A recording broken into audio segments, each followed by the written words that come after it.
안녕하세요. 오늘 저희와 함께 깊이 파고들어 볼 자료는 삼성 SDI의 미래 전략이 담긴 메모 한 장입니다.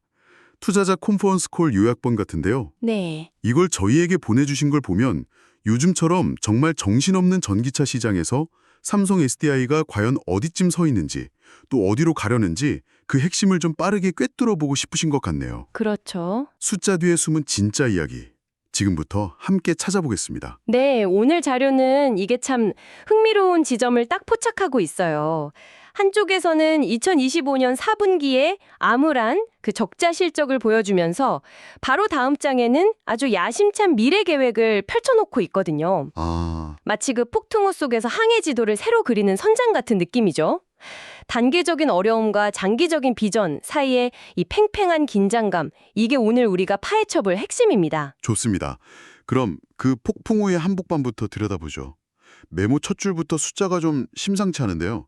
2025년 4분기 영업이익이 2,900억 원 적자. 이건 그냥 부진한 수준이 아니라 꽤 심각한 경고등 아닌가요? 그렇죠. 매출이 3조 원이 넘는데 이익이 마이너스라는 건 뭔가 구조적인 압박을 받고 있다는 뜻이니까요. 그리고 그 원인이 바로 그 다음 줄에 나옵니다. 시장 상황이요? 네, 바로 시장 상황이죠. 특히 세계에서 가장 큰 시장 중 하나인 북미 전기차 수요가 9%나 감소할 거라는 전망. 이건 뭐 아주 직접적인 타격일 수밖에 없죠. 9% 감소요? 이게 보조금 폐지 때문이라고 하는데 사실 정책 변화는 어느 정도 예견됐던 거잖아요. 맞아요. 근데도 이렇게 충격이 큰가요? 삼성 SDI 같은 대기업이라면 이런 변수에 대한 대비책이 있지 않았을까요? 물론 대비는 했겠죠. 하지만 시장 전체가 얼어붙는 건 기업이 통제할 수 있는 범위를 넘어서는 문제입니다. 유럽 시장이 9% 성장할 거라는 예측이 있긴 하지만 북미 시장의 상징성이나 그 규모를 생각하면 여기서의 위축은 다른 곳의 성장으로 메우기 힘든 큰 구멍이 될 수 있거든요. 전기차 판매량이 곧 배터리 주문량과 직결되니까요. 이건 단순히 실적이 나빠졌다는 걸 넘어서 회사의 핵심 사업 모델이 외부 환경에 얼마나 취약한지를 보여주는 뭐랄까 스트레스 테스트 같은 상황인 거죠. 근데 이 부분이 좀 이상하네요. 앞에서는 이렇게 심각한 적자랑 시장 위축을 이야기했는데 바로 다음 문단에서는 올해, 그러니까 2026년 하반기에는 흑자로 돌아선다고 전망해요. 네. 이 두 가지가 어떻게 동시에 사실일 수 있죠? 뭔가 저희가 모르는 숨겨진 카드가 있다는 뜻일 텐데요. 바로 그 지점이 이 메모의 진짜 이야기가 시작되는 부분입니다. 여기서부터 회사의 턴어라운드 전략, 즉 반등을 위한 계획이 드러나기 시작하죠.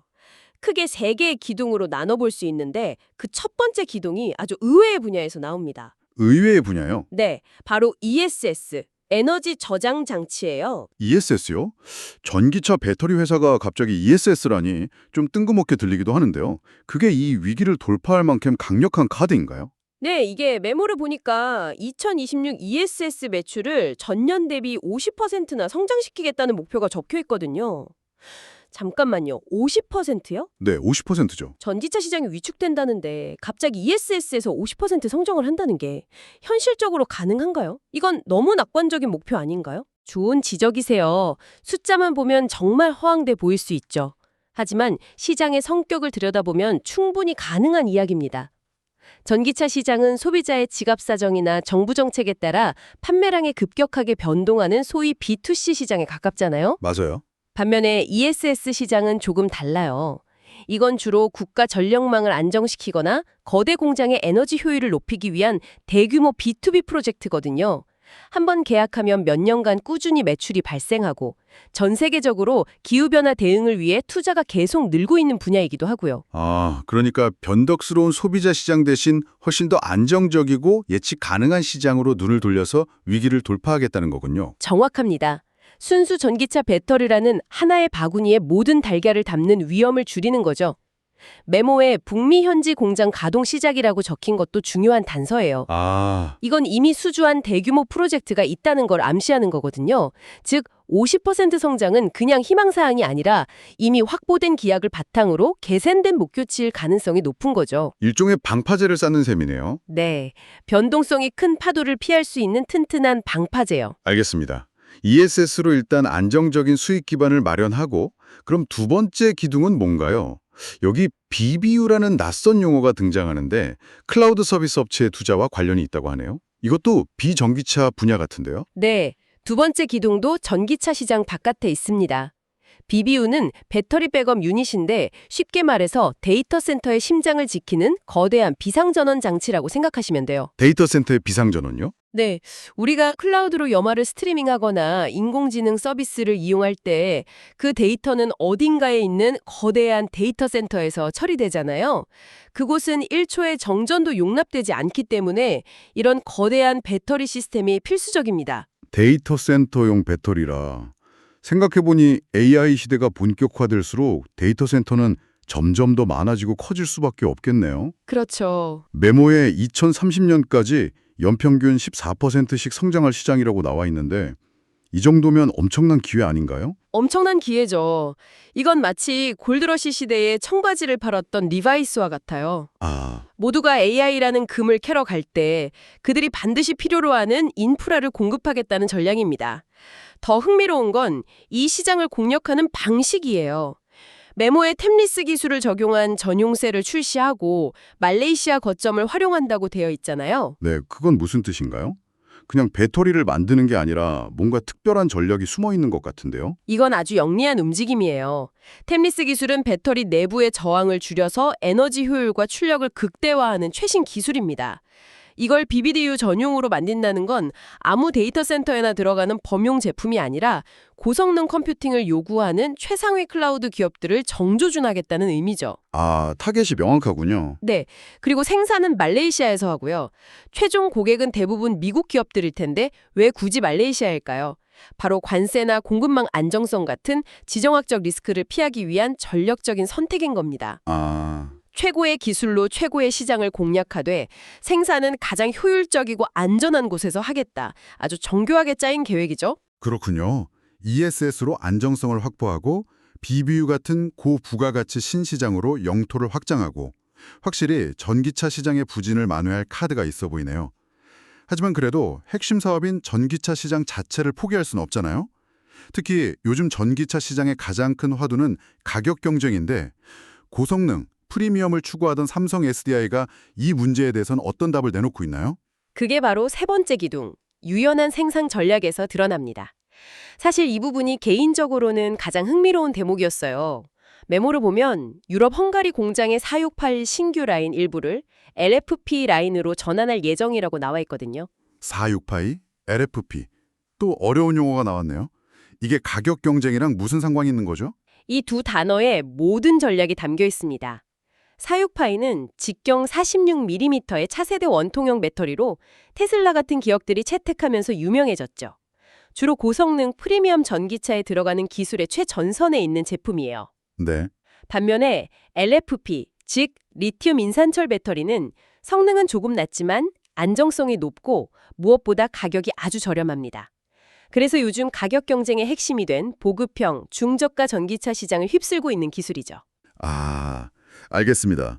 그러니까 원래 최첨단 고성능 배터리를 만들려고 했던 라인을 네. 시장에서 지금 당장 가장 원하는 가성비 좋은 배터리를 만드는 라인으로 바꾼다는 거군요. 이건 정말 큰 방향 전환인데요. 맞습니다.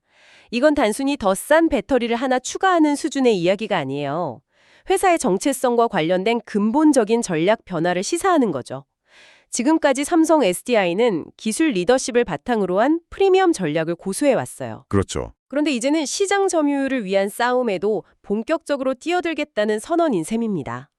가격이 중요한 볼륨, 엔트리 시장의 요구에 적극적으로 대응하겠다는 거죠. 메모에서 신규 고객 확보 중이며 상반기 내 가시적 성과 예상이라고 자신하는 배경이 바로 여기에 있습니다. 와, 이건 정말 중요한 변화네요. 정리해보면 단기적으로는 ESS와 BBU 같은 비전기차 사업으로 실적을 방어하고 동시에 전기차 시장에서는 LFP로 대중적인 시장까지 공략하며 점유율을 확대하는 굉장히 입체적인 전략을 구사하고 있는 거군요. 그렇죠. 수비와 공격을 동시에 하는 투트랙 전략인 셈입니다. 이 계획대로만 된다면 2026년 하반기에 흑자로 전환한다는 목표가 아주 불가능해 보이지는 않죠. 좋습니다. 이 계획들이 2026년을 버텨낼 단단한 방패이자 창이라는 건 알겠습니다. 그런데 배터리 산업은 1, 2년 앞만 보고 갈 수는 없잖아요. 이 메모가 그리는 더 먼 미래, 그러니까 이 모든 전략의 종착지는 어딜까요? 뭔가 더 큰 그림이 숨어 있을 것 같은데요. 물론입니다. 이 메모의 후반부는 바로 그 궁극의 무기에 대한 이야기로 채워져 있습니다. 궁극의 무기요? 네, 바로 전고체 배터리죠. 사실 많은 기업들이 전고체 배터리를 이야기하지만 대부분은 아직 연구실 수준에 머물러 있거든요. 그래서 그게 언제 되는데? 라는 질문이 항상 따라붙죠. 맞아요. 꿈의 기술이라고는 하는데 너무 먼 이야기처럼 들릴 때가 많죠. 그런데 이 메모는 좀 다른가요? 네, 완전히 다릅니다. 이 메모는 그 질문에 대한 구체적인 답을 제시하고 있어요. 목표 시점을 2027년 양산으로 못 받고 더 중요한 건 올해 내에 실제 양산 라인에 대한 설비 투자를 진행하겠다고 선언하고 있습니다. 아, 올해 안에요? 네. 이건 더 이상 연구 개발 단계의 희망사항이 아니라는 아주 강력한 신호예요. 실제 제품을 만들기 위한 구체적인 행동에 돌입했다는 뜻이니까요. 이건 정말 놀라운데요. 하지만 한편으로는 걱정도 됩니다. 방금 전까지 적자 이야기하고 전체 투자 규모도 줄일 거라고 했잖아요. 네? 그런데 이렇게 돈이 많이 드는 미래 기술에 대규모 투자를 하는 게 과연 현명한 판단일까요? 자칫하면 미래를 줬다가 현재를 놓치는 위험에 빠질 수도 있는 거 아닌가요? 굉장히 날카로운 질문이십니다. 실제로 그런 위험이 존재하죠. 그래서 메모의 마지막 부분이 중요합니다. 투자금 조달 계획으로 보유자산 활용 등을 포함한 여러 방안을 언급하고 있거든요. 이건 무작정 돈을 쏟아붓는 게 아니라 기존 투자를 효율화하고 비핵심 자산을 정리하는 등의 방법으로 재원을 마련하겠다는 뜻입니다. 즉, 허리띠를 졸라매서 미래를 위한 계산된 베팅을 하겠다는 거죠. 아하, 꿈 같은 이야기 뒤에 철저한 재무 계획이 뒷받침되고 있다는 걸 보여주는 대목입니다. 그렇군요. 계산된 베팅이라. 그런데 그 베팅의 대상이 단순히 전기차에만 머무르지 않는 것 같아요. 메모의 적용 분야로 로봇, UAM, 그러니까 나는 택시 같은 도심 항공 모빌리티, 그렇죠. 심지어 고고도 플랫폼 스테이션 같은 SF 영화에나 나올 법한 단어들까지 등장하거든요. 바로 그겁니다. 삼성 SDI가 그리는 미래는 단순히 더 좋은 전기차 배터리를 만드는 회사가 아니에요. UAM이나 성층권에 떠있는 통신 플랫폼 같은 미래 산업들은 기존 리튬이온 배터리의 한계 때문에 실현이 어려웠어요. 훨씬 더 가볍고 안전하고 강력한 에너지원이 필요하죠. 네. 하려는 겁니다. 와. 전기차 시대를 넘어 미래 모빌리티와 항공 우주 산업의 핵심 공급자로서 독보적인 위치를 차지하려는 정말 담대한 비전이죠. 와. 오늘 정말 힘든 실적 보고서로 시작했는데 파고들면 파고들수록 거대한 미래 전략이 드러나네요. 단기적인 파도를 넘기기 위해 LESS와 LFP라는 현실적인 카드를 꺼내 들면서도 동시에 전고체 배터리라는 거대한 로켓을 쏘아올릴 준비를 하고 있는 모습이 그려집니다. 맞습니다. 이 메모 한 장은 수세에 몰린 기업이 어떻게 다시 공격으로 전환하는지를 보여주는 아주 훌륭한 전력서 같아요. 그런데 마지막으로 이런 생각을 해볼 수 있겠네요. 자료에 따르면 전고체 배터리 적용을 위해 여러 로봇 업체들과 협력 방안을 모색 중이라고만 되어 있지 구체적인 파트너의 이름은 없어요. 그렇네요. 과연 이들은 누구일까요? 어쩌면 이들이 개발한 최첨단 배터리가 처음으로 세상을 바꾸는 곳이 당신이 운전하는 자동차가 아니라 공장에서 스스로 일하는 로봇이나 당신 집 앞에 택배를 가져다주는 드론이 될 수도 있지 않을까요?